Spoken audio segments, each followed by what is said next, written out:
প্রাচীনকাল থেকেই একটি বিষয় স্পষ্ট, পুরুষেরা নারীর তুলনায় কম দিন বাঁচেন। গ্রিক পুরুষেরা সাধারণত যুদ্ধে অকাল মৃত্যু বরণ করতেন। ভিক্টোরিয়ান যুগের সমাধিফলকে দেখা যায় বিধবারা তাদের স্বামীকে টপকে অনেক বছর বেঁচে থেকেছেন।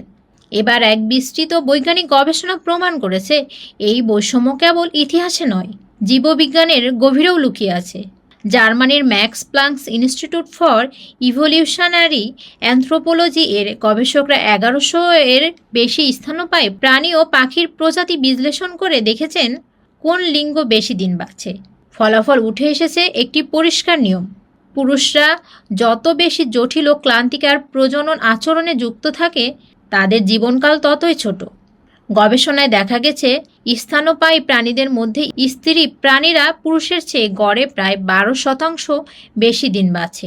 অন্যদিকে পাখির ক্ষেত্রে পুরুষরা স্ত্রীদের তুলনায় প্রায় 5% বেশি দিন বাঁচে। এই বৈপরীত্যের ব্যাখ্যা লুকিয়ে আছে প্রজনন প্রতিযোগিতায়।